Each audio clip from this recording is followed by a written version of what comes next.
Hello friends, welcome back to Strategic Management. We are trying to build up a situation wherein now we are trying to include different kinds of perspectives in terms of strategic choices, strategy formulation and implementation as well.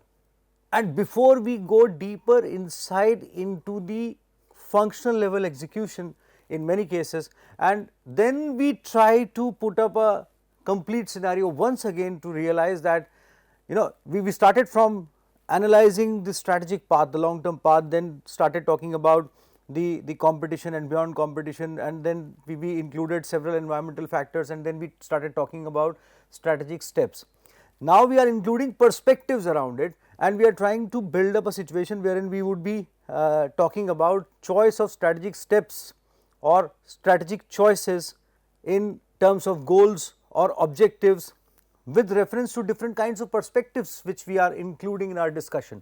And then at a later stage wherein we would have understood that how we should be choosing strategic steps at functional levels and business levels and so on, including all the aspects which we have discussed, then we will try to collate everything and we will try to create a larger picture once again. So, from that side to this side and then back to that side.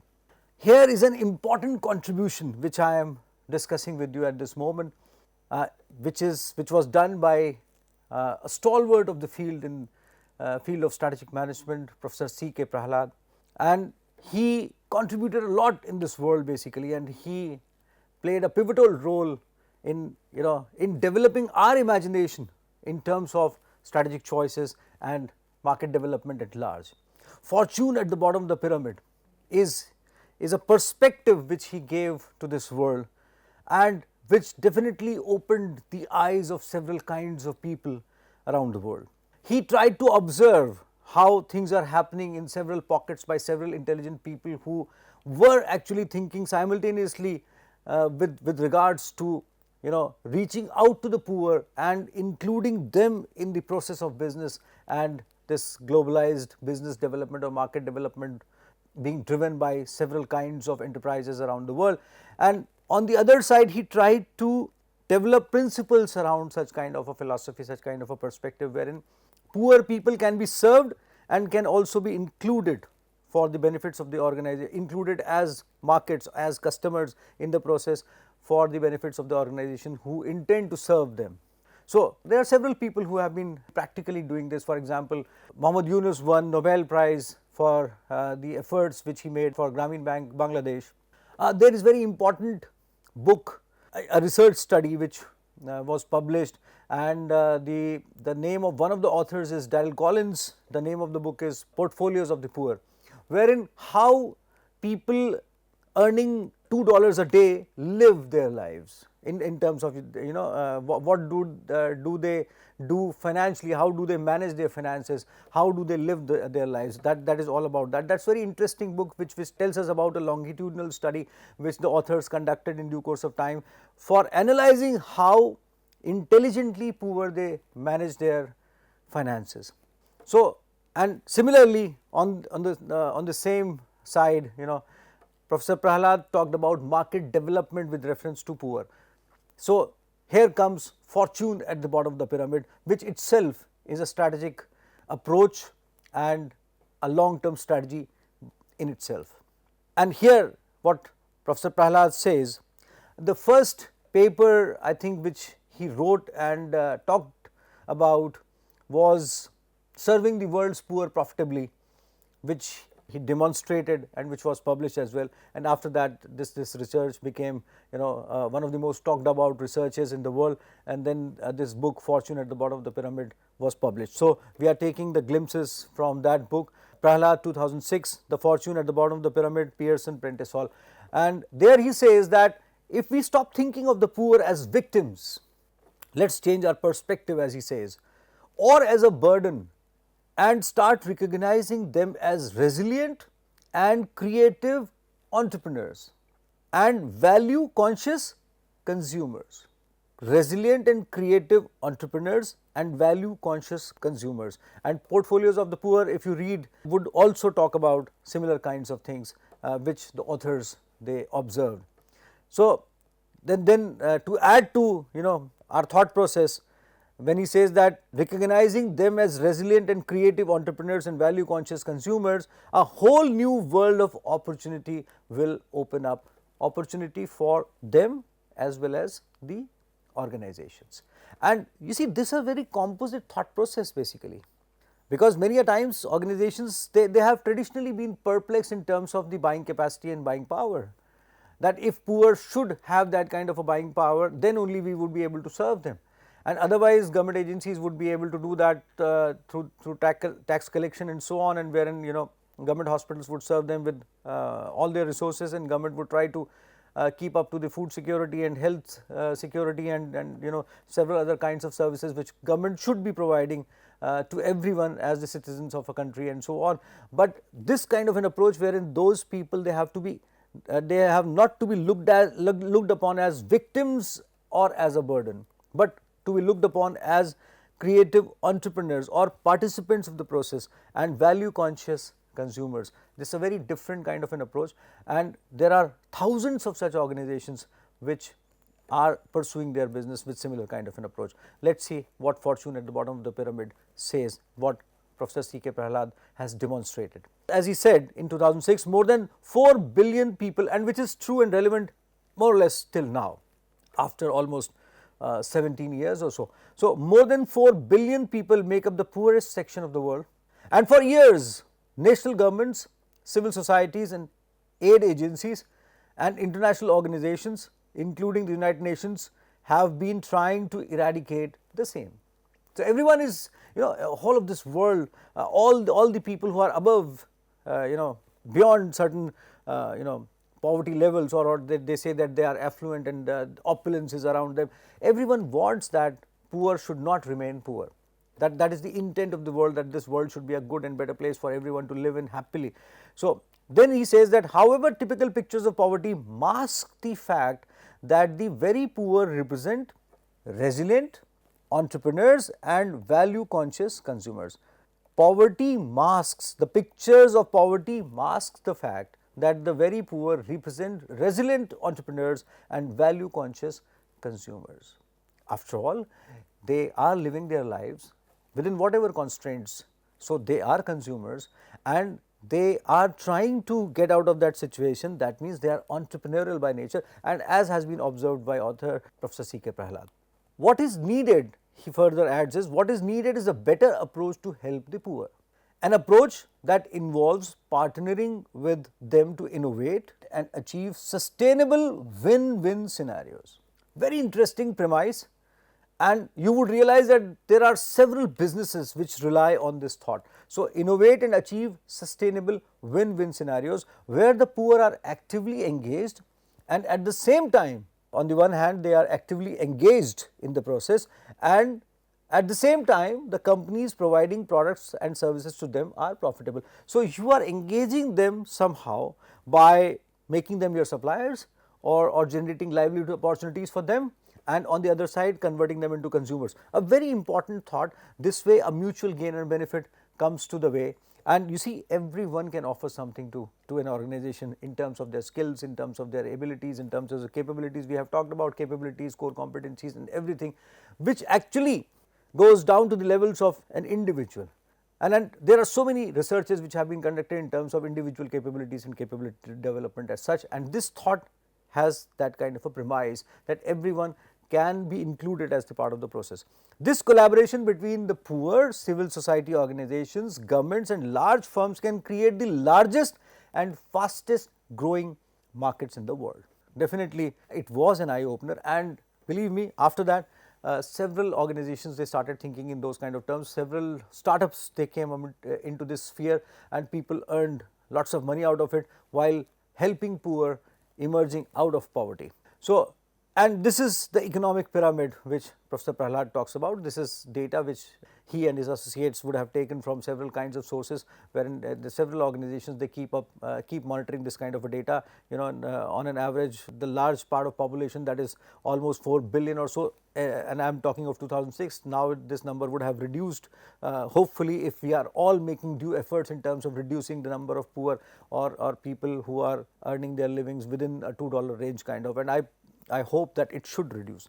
So that is where, at that time 4 billion people, they are less than or somewhere around $1,500 a year, more or less. And then tier 2, 3, wherein the part of population is, let's say, 1.5 billion to 1.75 billion, more or less, or you may say 1,500 million to 1,750 million, that is between $1,500 to $20,000 per year, and beyond $20,000 it's 75 million to 100 million kind of a population. And if you start creating a larger slab of beyond, let's say, 100,000, 2,000, 200,000 or $300,000 a year, you would realize it's a very, very small number. And once you slightly go higher, you would realize that the number is, you can count those people as far as the situation goes. It's not good, it's not bad, but the point is, the bad part is this large population which is below poverty or around poverty, or even if you do not talk of poverty, they are living their lives in, because I do not have exact statistics to say that what is below poverty nowadays and what is above poverty. The statistics keep on changing and companies, they keep on declaring the data. So, I am no expert on that, but and you may check on the contemporary data as well. But the point is, people who are living a life around $2 a day. So, the bottom of the pyramid, as the author talks about, is the distribution of wealth and the capacity to generate income in the world can be captured in the form of an economic pyramid. We have just seen that. At the top of the pyramid are the wealthy with numerous opportunities for generating high levels of income. More than 4 billion people live at the bottom of the pyramid on less than $2 per day. This 4 billion people was that the figure is related to the year 2006. So, large scale and widespread entrepreneurship has begun to successfully build markets at the bottom of the pyramid as a way of eradicating poverty, and author started observing on what is happening, what people are doing regarding this. The strength of these innovative approaches is that they tend to create opportunities for the poor by offering them choices and encouraging self-esteem. Who would like to remain poor? No one. And if we are doing business which is profitable, we are intelligent and resourceful enough to grow our businesses to the levels of profitability, shouldn't the fruits of our business, for its own longevity also, should be percolated down to the poorest of the people, so that the prosperity and opulence grows? And ultimately, since the beginning of this course, I have been talking about and I have been submitting in front of you that every organization, largely on the kind of organization which we are referring to and we are counting upon, have a vision in terms of developing prosperity and opulence around them. And we have taken such examples since the beginning, starting from Tata's to Amul to LIC and Narayan Hrudayalaya and Arvind Eye Care and several other good organizations which have been doing a good job. To understand how to cater to the BOP, one must start with the basic assumptions, and that is the premise is going to be built up. Let us see. The poor represent a latent market. These are basic assumptions for goods and services, latent market for goods and services. Active engagement of private enterprises at the BOP is a critical element in creating inclusive capitalism, as private sector competition for this market will foster attention to the poor as consumers. So, this is if you want to cater to the BOP market, bottom of the pyramid market, the first assumption is this.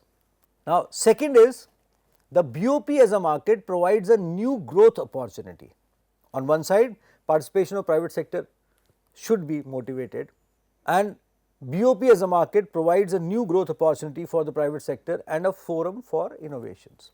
It should be dealt with the perspective of innovations, how to innovate upon serving the poor. Old and tired solutions cannot create markets at bottom of the pyramid. Bottom of the pyramid, which we have seen, economic pyramid. Third, BOP markets must become an integral part of the work of the private sector. One should keep on thinking in terms of how would I be able to reach to that end somehow, and including that population into my processes, so that elevating them out of poverty, eradicating or supporting in the eradication of poverty at that level, and converting them into my consumers as well. They must become part of the firm's core businesses. Now, this is the important thought, how to conceive businesses wherein they can become, that population can become the part of the core business. They cannot merely be relegated to the realm of corporate social responsibility, and this is one of the most important thoughts which has actually graduated CSR to the levels wherein CSR should encompass the complete business rather than become a support activity. Now, here comes the power of dominant logic, which Professor Prahalad talked about. He says that dominant logic in the bottom of the pyramid context refers to the prevailing mindset or framework through which businesses perceive and engage with low income markets. So, we have to change the conceptual framework through which we have been thinking. Let us see how it happens. Grameen Bank Bangladesh and several other efforts which have been made in due course of time are very strong examples of such kind of businesses which can lead us towards profitability as well as eradicating poverty. So, and it is not a social work, it makes a lot of business sense, because if you look at the volumes, that business would be very large. The lenses through which one perceives the world are colored with their own ideology, experiences and established management practices. Each one of the groups that is focusing on poverty elevation, the World Bank, rich countries providing aid, charitable organizations, national governments and the private sector, is conditioned by its own dominant logic. The author has observed that, he has expressed that, and he had logical support of data on this. Now, let us see influence of dominant logic, how it comes. So, at the center, BOP latent 4 to 5 billion consumer opportunity is there. It is a latent opportunity. On one side, there are aid agencies. On the other side, private sector including MNCs are there. On the other side, NGOs, civil society organizations are there, and on the other side, politicians, public policy establishments are there. So, this is the structure. This is how influence of dominant logic comes into play. Let us see what kind of influence at every level is being expressed by the author. Politicians and public policy establishments, what do they do? So, consider the case of a country like India. The government after its independence worked on a set of assumptions for many years, and definitely one government has to take a stand, and they did well. There was a suspicion towards the private sector due to the country's experience with its colonial past, as the author says. Probably that was the reason or some other reason, but government did not choose to go for promoting private sector at large at that moment. Public sector was the dominant kind of a sector at that stage. The private sector was assumed to be exploitative of the poor section of society, and the public sector owned most large industrial projects. So, that is how the premise is. Author observed that private sector was assumed with a different kind of a perspective, even if it was not that kind of a dominant reason, but still private sector was not being motivated to come up and lead the markets. There also existed the assumption that the rural population was primarily poor and the urban population relatively rich. Now, this was an assumption which in many cases we have found slightly debatable, because there is a huge level of urban poverty as well, which we have found out in due course of time. Now, private sector including MNCs. So, how this is associated with the influence of dominant logic. So, MNCs and private sector also suffer from their own dominant logic. What is that? They assume that the poor are not their target customers and they cannot afford their products or services, which has been a very important thought process associated with several kinds of companies. I remember very specifically, management students asking me these kind of questions, that sir, even if we develop very innovative products, what if people can't afford it? So, you see, that is a very important kind of a thought, that we have a blunt stop, a wall in front of us if somehow we feel that people won't be able to afford it. So, we never thought that we can include them in the process itself, and that is how the situation would grow. So, another assumption is that the BOP market is not critical for the long term growth and vitality of multinational corporations. This is assumption basically. Why? Because it has found to be wrong at the end of the day, and up till an extent it was probably right, but we never tried for challenging this assumption basically. Then NGOs and civil society organizations. Many charitable organizations perceive the private sector as greedy and uncaring, doubting corporations' ability to address poverty effectively. Now again, that was a view that private sector is there only for profits, which is not right. Many organizations, they have done exceptionally well, and they have actually eradicated poverty to an extent wherein wherever they would have gone, they would have made that place wonderful, and people have grown, people have come out of poverty, and people have got themselves educated, and they have gone for better lives and so on. We have hundreds of such examples today, but that was a premise, that was an assumption. Aid agencies, they also had assumptions. Historically, aid agencies prioritized large infrastructure projects and public spending on education and health, but they now recognize the importance of private sector involvement in poverty alleviation. Why to doubt the integrity of people who wish to earn profits as well as contribute back into the economy, as they also have national feeling, or let us say a globalized feeling in terms of making this world a better place. Now let us see how author extends this argument. So he further adds that historically governments, aid agencies, non-government organizations, large firms and the organized formal and legal as opposed to extra legal business sector all seem to have reached an implicit agreement. Now you see, because at the end of the day everyone has a similar kind of a desire, definitely with their own interests and own agendas, but those have to be merged and converged at one single point. Yes, definitely all of us want poor people to be included in the process and eradicate poverty. So reached an implicit agreement, market based solutions cannot lead to poverty reduction and economic development. Somehow they this is a dominant kind of a thing which historically came up, but the point is what I am trying to make, that after that they reach to a conclusion that yes, market based solutions can bring in as far as this poverty eradication goes. So this counter argument is there, that earlier they were of this conclusion that it cannot be done. Now after a particular kind of stage, when Professor Prahalad and similar kinds of thinkers, they came up, so this became evident that yes, it can be done, and everyone reached to a consonance. The dominant logic of each group restricts its ability to see the market opportunities at the BOP, as the author says. The dominant logic of each group is different, but the conclusions are similar. Hence, it is vital to change the beliefs and cross the barriers to tap into the BOP. You see, the point which I am trying to make here is that everyone had a dominant logic that somehow market based solutions cannot work. On the other side, Professor Prahalad says that it has to be broken and this belief has to be changed.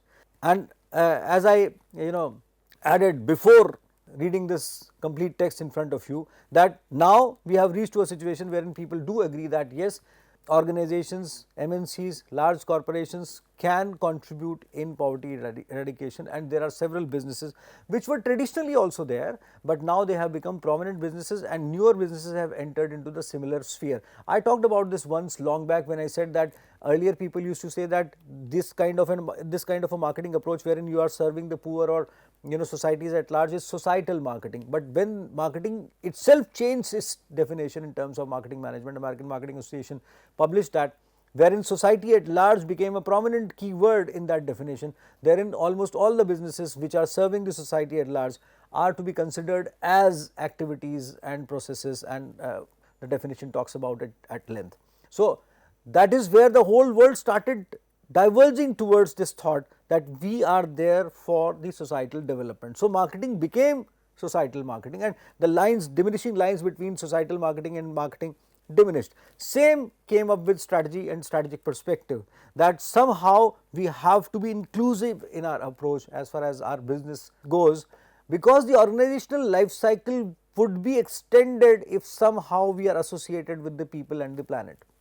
And that was felt earlier also, but that when was observed and we started focusing upon that, we started driving ourselves towards that kind of a situation. Now there are some major characteristics or nature of the BOP market, and there is money at BOP. So after, as far as dominant logic up till which has been existing up till now, author is trying to draw our attention towards the characteristics of there is money at BOP. The dominant assumption is that the poor have no purchasing power and therefore do not represent a viable market, but author says that we have to change this belief. Developing countries offer tremendous growth opportunities. Within these markets, the BOP represents a major opportunity, as author has observed, and we now realize that it is true. Buying power for those earning less than $2 per day cannot be compared with the purchasing power of individuals in developed nations. However, by virtue of their numbers, the poor represent a significant latent purchasing power that must be unlocked. Significant cumulative purchasing power. Then another characteristic, access to BOP markets. The dominant assumption is that the distribution access to the BOP markets is very difficult and represents a major impediment to the participation of larger firms and MNCs.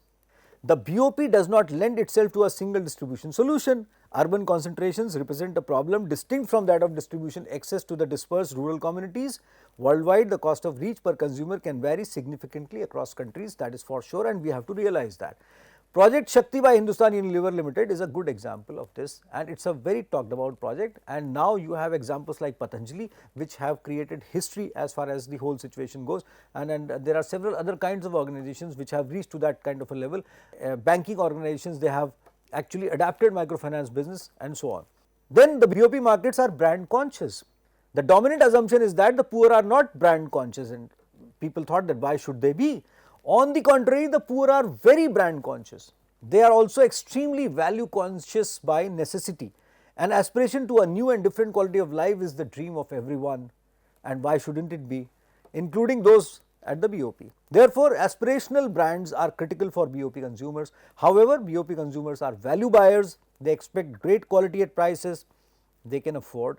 The challenge to large firms is to make aspirational products affordable to BOP consumers. This is one of the most important thing, BOP consumers are value buyers. The BOP market is connected. Contrary to the popular view, BOP consumers are getting connected and networked. They are rapidly exploiting the benefits of information networks, and you all know this basically. So, there is no difference between as far as connectivity goes, rich or poor, everyone is connected more or less now. BOP consumers accept advanced technology readily. Contrary to popular belief, BOP consumers accept advanced technology readily, they do. Otherwise, mobile communication and computers wouldn't have become so popular around the world. So, these are the elements, and ITC eChaupal is a very good example of organizational led ventures that popularize technology for the BOP. Authors have demonstrated that. You see, the point here is that there were some assumptions, some dominant assumptions and beliefs which had to be broken, and on the other side some organizations were pursuing that. Authors, they structuralized this flow, this thought, and they observed that from whatever was going on alongside whatever Professor Prahalad was thinking in terms of propelling as far as the whole situation goes, and demonstrated that in front of us in a very structured manner. A philosophy for developing products and services for the BOP, as he said, is related to that. The basic economies of the BOP markets are based on small unit packages, low margin per unit, high volume and high return on capital employed. This is different from large unit packs, high margin per unit, high volume and reasonable return on capital employed. There are 12 principles that taken together constitute the building blocks of a philosophy of innovation of BOP markets, and I would quickly reiterate these principles in front of you. One is focus on price performance of products and services. Serving BOP is not just about lower prices, it is about creating a new price performance envelope. Quantum jumps in price performance are required to cater to BOP markets. Look around you, look at which organizations are trying to do that, and you would get to know that. Innovation requires hybrid solutions. BOP consumer problems cannot be solved with old technologies. As BOP markets are large, solutions that are developed must be scalable and transportable across countries, cultures and languages. The developed markets are accustomed to resource wastage. All innovations must focus on conserving resources, eliminate, reduce and recycle. We have heard these words earlier also when we were talking about blue ocean. Product development must start from deep understanding of functionality, not just form. The infrastructure BOP consumers have to live and work in demands a rethinking of functionality anew. Process innovations are just as critical in BOP markets as product innovations. We talked about Akash tablet in one of my subjects. There are several other such kind of products which can be demonstrated with that kind of a strength. There are several banking processes, there are several shoe manufacturers, there are several apparel manufacturers, there are several other kinds of producers who are focusing upon these markets only. There are healthcare providers like Narayan Hridayalaya, there are education providers, and there are book publishers. So many people are there. There are software developers. Seventh is de-skilling work is critical. Most BOP markets are poor in skills. The design of products and services must take into account the skill levels, poor infrastructure and difficulty of access for service in remote areas. Can they be included with the perspective of generating low cost energy with the help of forest bioresidue? I was talking about that last time. Education of customers on product usage is key. Products must work in hostile environments. Research on interfaces is critical given the nature of the consumer population. The heterogeneity of consumer base in terms of language, culture, skill level, prior familiarity and the function or feature is a challenge to the innovation team. Innovations must reach the consumer, and this is one of the most important things. Designing methods for accessing the poor at low cost is critical. We should develop methodologies to include them. Paradoxically, the feature and function evolution in BOP markets can be very rapid.